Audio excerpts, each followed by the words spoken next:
इस क्लास में आज हम पढ़ने जा रहे हैं लोकस। तो देखते हैं लोकस क्या होता है। ये लोकस की एक छोटी सी डेफिनेशन देखते हैं। The curve describe by a point which move under the given condition और conditions is called its locus, right. तो कहने का इसका मतलब है एक पॉइंट के द्वारा कोई कर्व डिस्क्राइब होता है, जो कर्व बनता है वही उसका क्या होता है, लोकस होता है। फॉर एग्जांपल, एक पॉइंट है एक्स वाई प्लेन में, राइट, और वो किसी कांस्टेंट डिस्टेंस टू यूनिट्स से एक गिवन पॉइंट 1,2 एक गिवन पॉइंट और 2 यूनिट की डिस्टेंस पे मूव कर रहा है, तो उस पॉइंट का लोकस क्या होगा। तो लेट्स से वह पॉइंट कौन सा है, एच कॉमा के है। इसको हम क्या करेंगे, लेट करेंगे, ठीक है। तो क्वेश्चन में क्या बोला गया है कि कंडीशन इसने क्या दी है कि जो पॉइंट है एच कॉमा के, ये पॉइंट एक फिक्स पॉइंट 1,2 इससे 2 यूनिट की डिस्टेंस पे स्पेस में मूव कर रहा है, ठीक है।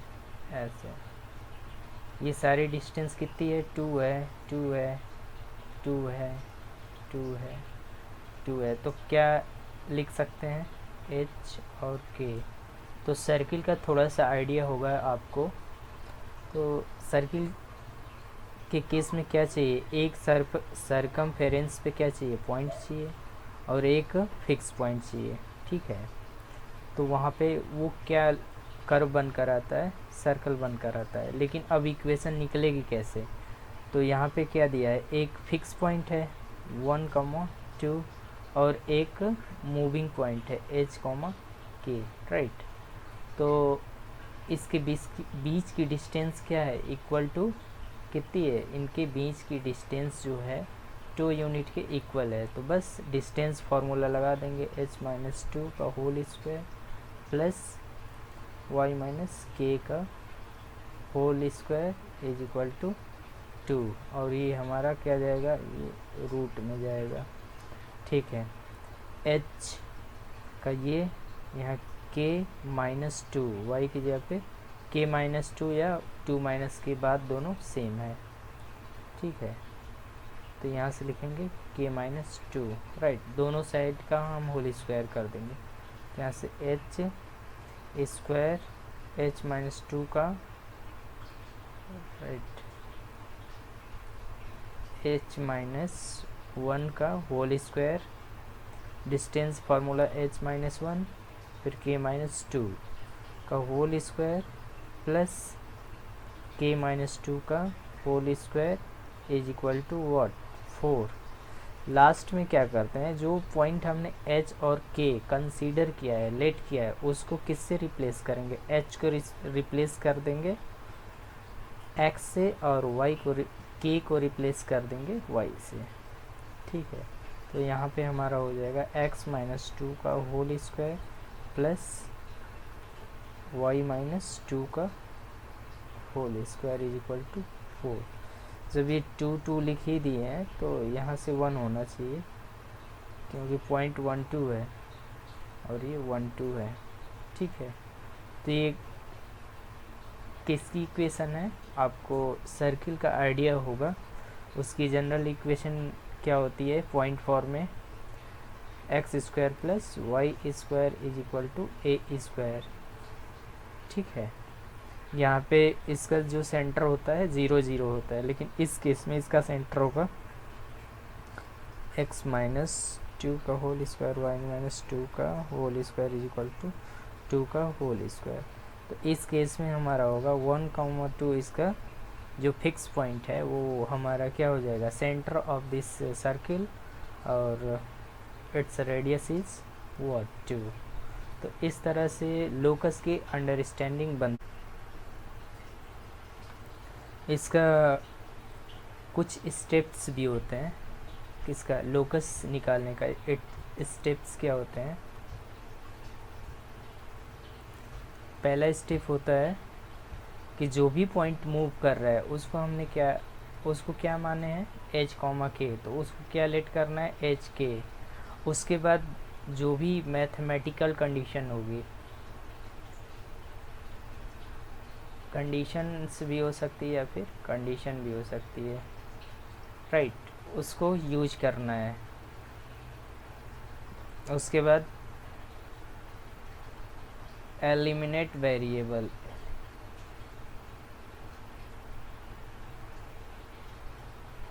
जितने भी वेरिएबल होंगे उसको क्या करेंगे हम एलिमिनेट करेंगे। और लास्ट स्टेप में होगा एच के जगह पे एक्स रखेंगे और के की जगह पे वाई रखेंगे।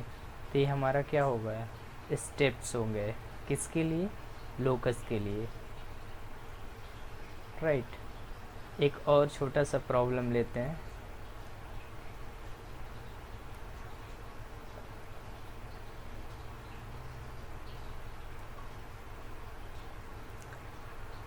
क्वेश्चन है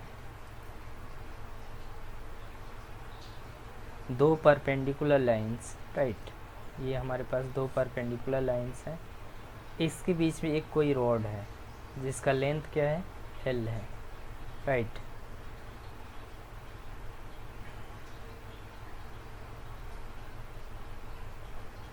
इसके बाद इनसे पूछा गया है कि इसका जो मिड पॉइंट है इसका लोकस क्या होगा, राइट। दो परपेंडिकुलर लाइन है और जो इसका एंड्स है, ये and L line, L segment है, एल लेंथ का ये रोड है, ये दोनों लाइन के परपेंडिकुलर पे एंड ये स्लाइड कर रहा है। पहली सीन ये है, दूसरी सीन कुछ ऐसे होगी, तीसरी सीन कुछ ऐसे होगी, राइट। मतलब इसका कॉर्नर इसके इन दोनों परपेंडिकुलर लाइंस पे टच ही करना है। तो फिर सॉल्व करते हैं। मिड पॉइंट इसका क्या हो गया, मिड पॉइंट का ही लोकस निकालना है, तो जिस पॉइंट का लोकस निकालना होता है उसे क्या मानते हैं हम एच कॉमा के, राइट। ये कोई हमारा पी पॉइंट है। कोई ऐसा स्टेप लेते हैं जहाँ पे मान लो कि ये हमारी लेंथ ए है किसी एक पर्टिकुलर स्टेप पे और ये हमारी लेंथ बी है। तो अगर कोऑर्डिनेट लिखने जाएं तो ये क्या लिखा जाएगा ए ज़ीरो और ये ज़ीरो कॉमा बी, राइट। और इसका मिड पॉइंट क्या होगा zero, mid point of rod का क्या होगा zero plus a, zero plus a by two is equal to क्या होगा एच होगा। और बी के लिए zero plus b upon two is equal to क्या होगा के होगा। और एक और कॉन्सेप्ट इसमें लग सकता है, वो है पाइथागोरस थ्योरम, राइट। ये वाले ट्रायंगल में लेट से बी ओ ए, राइट। तो यहाँ से लिख सकते हैं हम L square is equal to a square plus b square, right. ये राइट एंगल ट्रायंगल का हम यूज़ किए हैं। तो यहाँ से क्या देख सकते हैं एल के जगह पे क्या लिखेंगे, एल तो हमारा गिवन है, वेरिएबल हमने क्या किया है थर्ड स्टेप में वेरिएबल को एलिमिनेट करना होता है। तो ए की जगह पे क्या रख देंगे 2h का होल स्क्वायर, और बी की जगह पे क्या रखेंगे हम 2k का होल स्क्वायर, और यहाँ से एल स्क्वायर।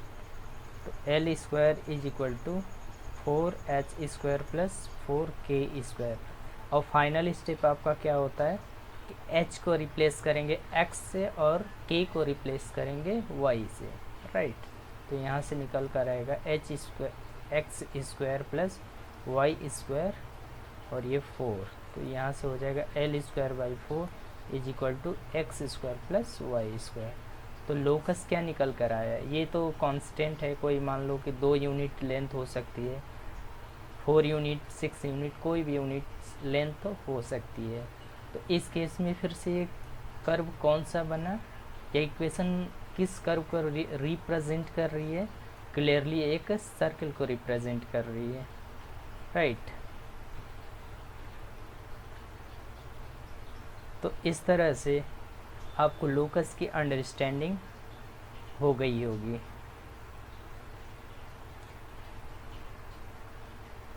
रिकैप करते हैं। पहले क्या करेंगे, जो भी मूविंग पॉइंट होगा उसको क्या करेंगे, एच के पुट करेंगे। दूसरा,